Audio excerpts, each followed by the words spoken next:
So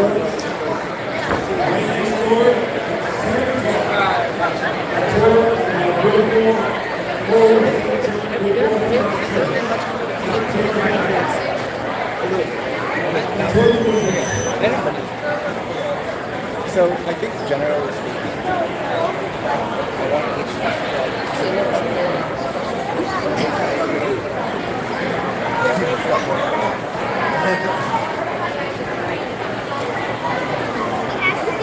Hey, Alex.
Type it in without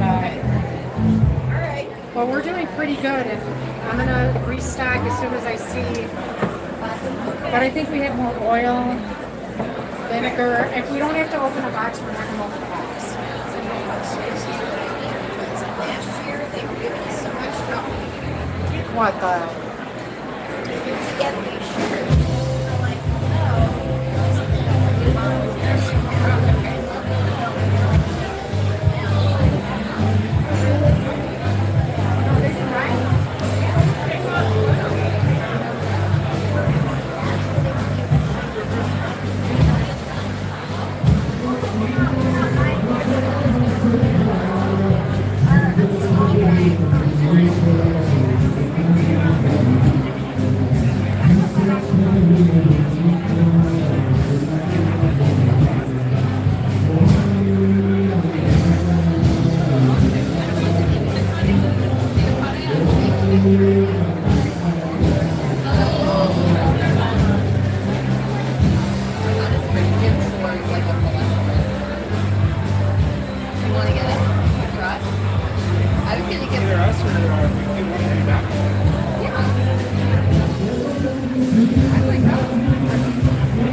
from Greek Orthodox Church. Shout out to the poor of our church.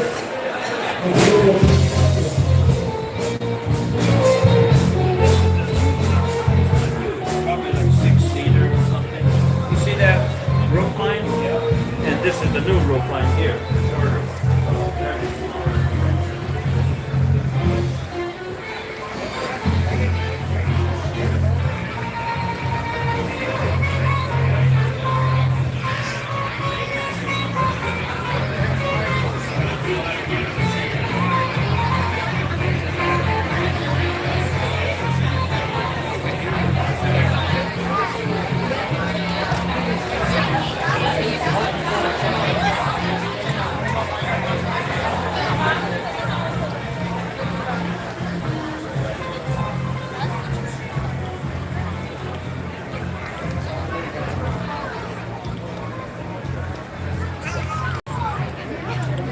Get one more.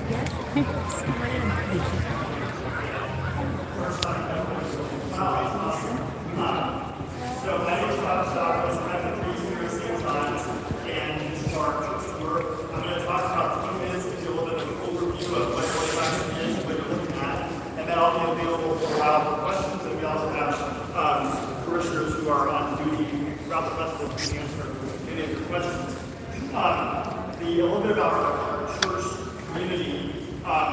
We have been here since 1956. That was when this church was founded. The building was also built in 1956. The iconography was done, the religious paintings, some of the stuff on the front was done in the 50s, and most of the rest of it was done in the 70s. We have 400 families that call this parish their spiritual home. A little bit about me. I've been here for 21 years. Orthodox priests are allowed to get married. My wife is actually a convert to the faith, which is very simple. Most people who are getting married here are not married Greeks. We have one son who just started at USF, will be here tomorrow. And again, I've been here for 21 years. So, what is Orthodox? Where does it come from? In 2,000 years ago, Jesus Christ founded a Christian church, and they didn't call it Orthodox or Catholic or Protestant, it was just the church. And the church was anchored in Rome because Rome was the capital city of the world. And for the first 300 years, the church was underground, persecuted, and the church actually grew by a rate of 40% per decade, even though it was persecuted. And the only time that the church came above ground, when they caught someone being Christian, and then they would usually kill them in an arena, and 100,000 people would see it and be like, wow, those people are going to die for that. It must be really amazing faith. So the church grew 40% per decade. In the year 313, the Emperor Constantine, through the Edict of Milan, made Christianity the legal religion of the Roman Empire. So the church came out from the ground. And Constantine, in the year 325, moved the capital from Rome to what is currently Istanbul, Turkey. We call it Constantinople. And the Roman Empire fell not for religious reasons, and they didn't move the church for religious reasons. Rome was in decline militarily and economically, so he said that we got to move from here to there. The Roman Empire ended, the Byzantine Empire began, and Rome was not happy about that, so there was like 700 years of acrimony between Rome and Constantinople, and in the year 1054, the two churches excommunicated each other. The Church of Rome became known as the Roman Catholic Church, the Church of Constantinople became known as the Eastern Orthodox Church. So both churches claim to be the original church. The Byzantine Empire continued to thrive for several more centuries. In the year 1453, the Byzantine Empire fell to the Ottomans, so all the Byzantine Orthodox lands became underground. And at the same time, there was some things going on with the Roman Church. Martin Luther was not very happy with things.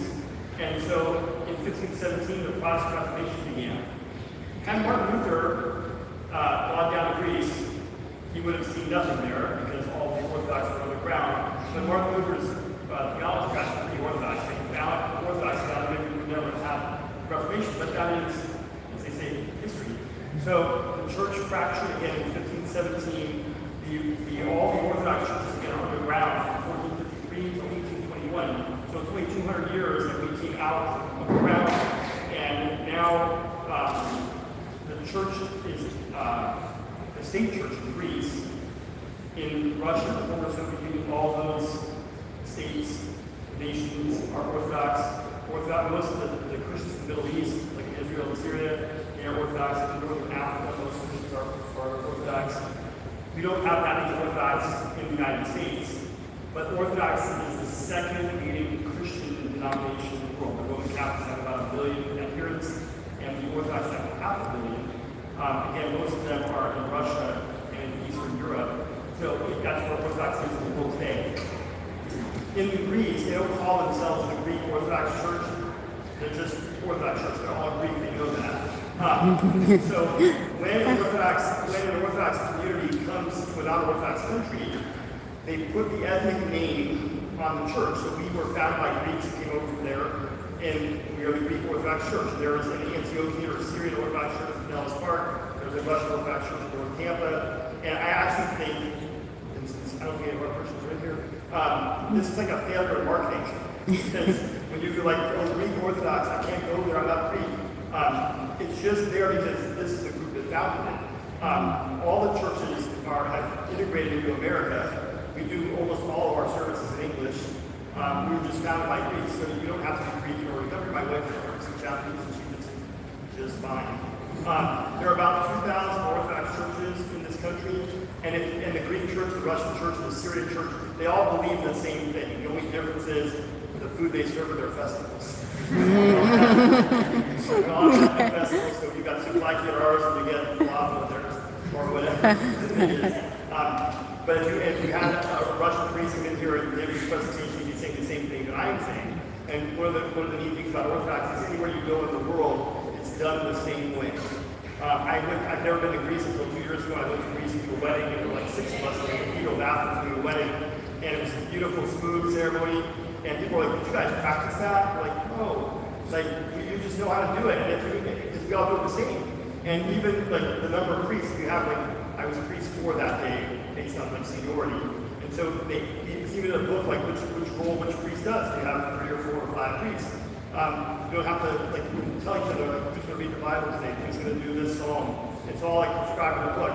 And while many people think that is like sort of compromising our freedom, I actually think it makes us more free. We don't have to think like, how are we going to do this? So Orthodoxy, in this country there are 2,000 Orthodox churches, 500 of them are Greek. In the Tampa Bay area we have 8 Greek Orthodox churches. The mother church in this area is St. Nicholas in Park Springs, where they go across every Epiphany, and I get to participate in that, which is wonderful. We're the 2nd oldest church, and we're the 3rd largest of the 8 churches. Orthodoxy is one of the fastest growing Christian churches in the country. There's a big movement of people in the last 3 years. It started off with a bunch of young men between 25 and 40 who found Orthodoxy on YouTube. And now, the last couple of years, the women have caught up, and now we see more of balance men and women. A couple of years ago, we had I had an Orthodox class, and we had like 30 guys in it. In the last class, I had 52 people in it, and there were like, it was pretty even split.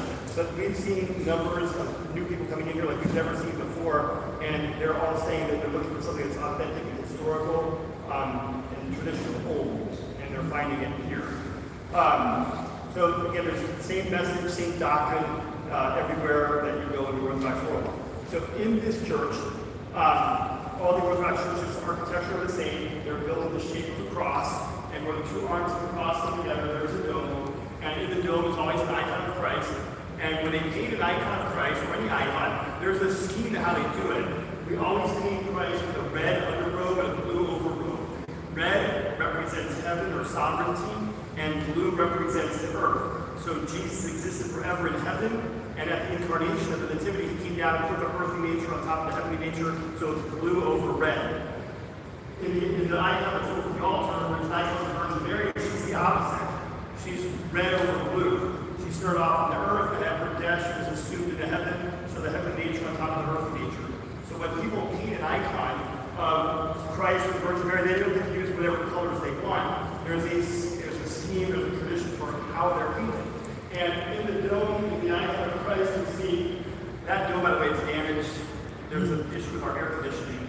As you might have seen outside, we're doing a capital improvement project called Rise and Build. So the next time you come into this church, it's going to be twice the size.